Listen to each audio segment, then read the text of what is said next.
নমস্কার বন্ধুরা, তো আজকে আমি বানাচ্ছি হান্ডি মাটন। হান্ডি মাটনের জন্য আমি কি কি উপকরণ নিচ্ছি সেটাই তোমাদের সঙ্গে ফার্স্ট শেয়ার করছি। এখানে রেখেছি পেঁয়াজ, রসুন, আদা, ধনেপাতা, টমেটো আর গোটা রসুন। তারপর এখানে পেঁয়াজগুলো কেটে ওর মধ্যে মশলাটাকে দিয়ে জিরে গুঁড়ো, হলুদ গুঁড়ো, কাশ্মীরি লঙ্কা গুঁড়ো, তেজপাতা, গোটা গরম মশলা, টমেটো, কাঁচা লঙ্কা, ধনেপাতা আর স্বাদ মতো লবণ।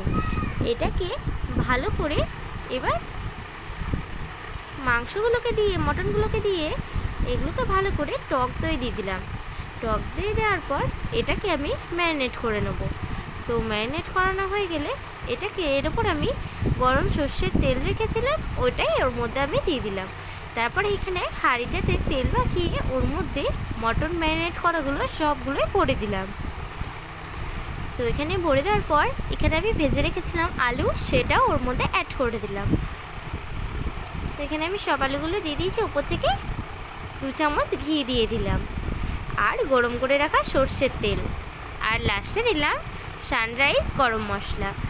তারপর এটাকে ভালো করে এবার ময়দার বেরি করে সাইডে সাইডে লাগিয়ে ওটাকে আমি ঢাকা দিয়ে দিয়েছিলাম ঠিক 8 ঘন্টা মতো। তারপর 8 ঘন্টা পর খুলেই দেখছি মটন রেডি।